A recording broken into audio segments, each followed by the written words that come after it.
Every month, we see another game launch half-finished or stuffed with aggressive cash grabs. More effort going into overpriced skins than the actual gameplay, while cheaters run wild and free-to-play because there's zero barrier to entry. And honestly, most of us gamers are pretty burnt out on it. That's why the biggest hits lately haven't been AAA live service titles, they've been small indie games with cheap price tags, little to no microtransactions, and just pure fun. Some good examples of this are Lethal Company, Peak, and now Hollow Knight Silksong, which just hit over 500,000 concurrent players. And that's why I'm genuinely excited for Arc Raiders. Finally, a non-milsim extraction looter shooter coming from an indie dev company that I feel comfortable diving into again. But as excited as I am, I also have some big concerns. First of all, let's talk about why I'm glad Arc Raiders isn't going to be free to play. The $40 upfront price tag is going to heavily reduce the accessibility for cheaters. One of my favorite extraction looter shooter games was The Cycle Frontier, and that game absolutely got demolished by cheaters because it was free to play. And not only did the free to play monetization system not work out financially for them enough to support their anti-cheat development, but also, again, they just had the worst and most rampant cheating of any game I have ever played, and the game sunset within a year of it launching. And so realistically, I'm just glad that they're not doing free to play. Pay to play shows that the dev has value in the game, not just in the store. And as much as Nexon pushes Embark to try to overvalue their store in the finals, I do think that putting a price tag on the game not only blocks us from having rampant cheaters and easy accessibility for them, but also shows that they actually have value in the game, not just in the cosmetics. So I think that's really a good thing. Extraction looter shooters also thrive with a barrier to entry. It makes progression and matches more meaningful. And so again, just having players that are playing the game, that want to play the game, that understand that type of game that they're getting into, means that the people that are giving feedback on the game are also going to actually like the game, which you get a really mixed bag of people when you have a free to play game, because anybody can try it, even if it's not a game they think they'll like, and they're still going to give you feedback. And I'm kind of tired of dev companies making games to make everyone happy. If you make everyone happy, no one's actually happy. And I feel like game dev companies need to work on just making the target audience happy for a game, which is challenging. But also at the same time, I think we're all a little bit tired of the games that appease everyone. You know, it's not it. Why I'm still worried is that their monetization strategy, from what I understand, is going to be a double dipping monetization strategy. They're planning on doing $40 up front, as well as in-game microtransactions, both in the form of a battle pass as well as an in-game cosmetic store, which, if done properly, is totally fine. It allows the player base to support the game as much as they want and how much they see fit, but it also could end up feeling somewhat predatory. Nexon has pushed Embark to do some weird predatory stuff in the past on the finals, and so I am slightly worried about that. But again, as long as it's executed well, it could be totally fine. So we're just gonna have to see and find out. One of the reasons why I'm saying that this is an issue, though, is I just came from Wildgate, and I absolutely love that game. The game is super well polished. It's amazingly developed. Obviously, I'm not going to say it doesn't have some problems and needs some fixes, but one of the main problems that that game had is it never hit a critical mass because the player base was like, well, it's a live service game. It's a PvP live service game. I don't want to pay up front for that game.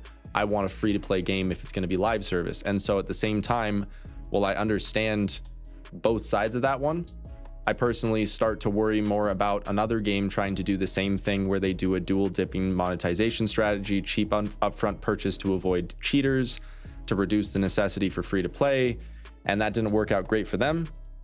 Obviously, Embark has a larger base and a larger player base from the finals, and an extraction looter shooter that is this well polished is going to grab a lot of players. But at the same time, I worry about the inability to reach critical mass, because if that happens, it's going to be a lot of pressure on the game. There's not going to be enough players for the player base to be large enough to separate skill levels, and we're going to end up having issues like we just had in Wildgate, where the new players were just absolutely getting curb stomped by good players. And one of the other parts that ties into the same thing, Embark said that they're not planning on doing wipes, which I personally really like the idea of that, but I have not seen a game implement that without ending up with horrible loot inflation. And so, for instance, at the end of pretty much every season in The Cycle Frontier, same thing goes for Tarkov, when you get later into the wipes, all of the good players just have an entire arsenal of just all of the PvP gear that they want. And so if you try to start as a new player late in a wipe, you just get crapped on, basically, you know? And so the thing that I'm interested to see is what is our endgame mechanic for Arc Raiders. I've talked about this in a previous video, but I have some suspicions that the meteors that came down during the beta test and killed everybody aren't actually meteors, because right before that happens, it says Arc on screen.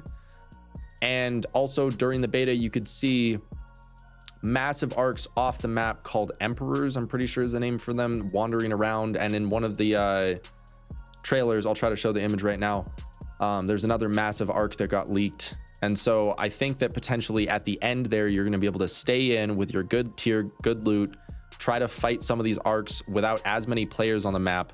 So then if you die, all of your good loot gets wiped because it stays on the map after the map ends.